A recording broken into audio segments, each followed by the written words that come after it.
Have you heard of the ad hominem attack? If you have not, this is going to be a good logical treat for you.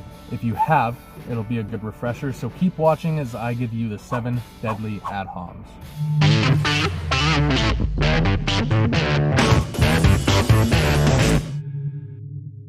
An ad hominem has several different types.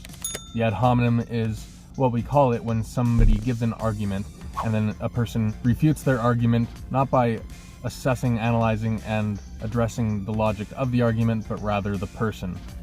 That's why we call it an ad hominem attack. Now let me get into the different types of ad hominems so that you can know when they come up in conversation, when you do them, when other people do them, and hopefully you can correct that. The first type of ad hominem attack I'm going to explain is going to be the abusive ad hominem. It's called the abusive ad hominem because when someone uses this, they're insulting the individual, verbally abusing them, rather than addressing the argument they gave. An example of the abusive ad hominem attack would be when an individual responds to an argument by saying something along the lines of, "Yeah, but you're stupid looking, so I don't trust a single word you say." Then there's the circumstantial ad hominem attack.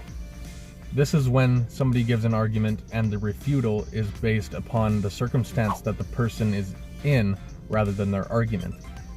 A common example would be if a salesman explains to you why making a certain purchase is more wise and more intelligent, and this can be completely sound, and then the potential customer responds by saying, "Yeah, but you're just trying to get my money." That would be an ad hominem attack by circumstance. They are not assessing the logic of the argument, rather they're just assessing the circumstance that the salesman is in, which is that they're trying to make money. They might be trying to make money, but that does not mean that their logic is not valid or sound. The next is the Traitosous Critic ad hominem. With this ad hominem attack, the individual refuting the argument says, well, because you're a critic of this, then you can just avoid this. An example would be when somebody critiques the government they're in, and it can be a completely logical argument that something needs to be improved upon, and the response, the counter argument, that person says, well, if you don't like the way that the government is, then you can just leave. This doesn't address the logic of the conversation. This is an attack on the person, saying that if they don't like the way that things are, then they can just leave. And that does not address the problem. The next deadly ad hominem is called poisoning the well. This is an ad hominem attack that happens before the argument is given. The person who is doing the attack will say something like, "Don't listen to what they say. They're just trying to deceive you." And then the person who you said this to is going to go into the argument and their mind is telling them, "Don't listen, you're being deceived." And so the person does not believe anything they say, no matter how logical it is. This ad hominem attack is very dangerous. Then there's the ad hominem attack called guilt by association. Oftentimes somebody will be attacked because of who they associate with rather than the logic that is being given.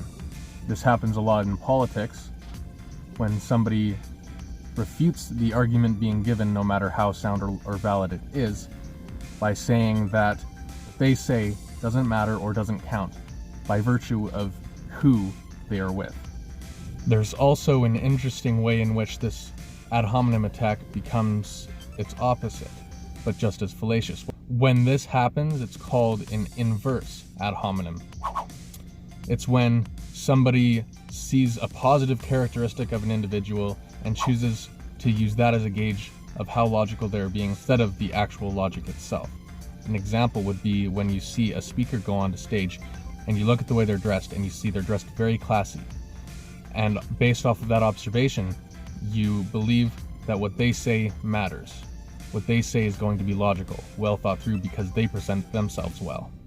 People who dress well may understand that people can think this way, and so they do. But be aware of this yourself and ask yourself when you're listening to somebody's argument, are you agreeing with them because of what they're saying, or are you agreeing with them because of something that is about them? The 7th deadly ad hominem attack is called the tu quoque, which translates to you too. It's an especially common and destructive type of ad hominem attack. What happens is individual A gives advice to individual B, and then individual B, instead of assessing analyzing, addressing the logic of the advice, says, yeah, well, you're just as bad as that as I am, so why are you telling me? It's a way of saying you can't judge me because you're just as bad. But the biggest and most destructive problem with this is that some of the most sound advice comes from people who struggle with something the most. And so if someone tells you, you know, if you don't do this with your money, you might go into debt. And then you respond to them saying, yeah, well, you're just as bad with your money as I am, so who are you to tell me that? Well, they're the best ones to tell you that because they're the ones who have gone through it. Therefore, they have the best advice as to what and what not to do with your money. You should probably listen to them. They're not judging you. It's not like it's a matter of them putting you down and you should put them down too. They're giving you sound advice that you can live by through trial and error on their own. And you're pushing aside their logic simply to appeal to your own pride and say, yeah, well, you're just as bad as I am. It does nothing for you. A tu quoque fallacy is so destructive for this reason, because in the very attempt to push it on them, we're ignoring logic from someone who's experienced something, and the very fact that they've experienced it is our reason why it's not logical.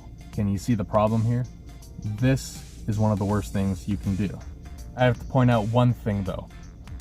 There are times you will find when addressing the person's character or who they're associated with or any of these things I discussed earlier is pertinent to the argument. And this happens when those are the things the argument is about. An example would be if someone says that individual A should have full access to the rights that everyone else experiences, and then you respond by saying, yeah, but they're a criminal, so they should not experience all the rights that everyone else experiences. This would not be an ad hominem attack because it is necessary for the argument to address the person's circumstance, which is that they're a criminal, and criminals should not have access to all of the rights that everyone else has. For example, in prison, they don't have the rights that each individual has. They are restricted and limited. Otherwise, if their character or who they're associated with or anything else like that about them is not pertinent to the argument, then you should not address it. If you liked my overview, great, but I don't want you to go just yet.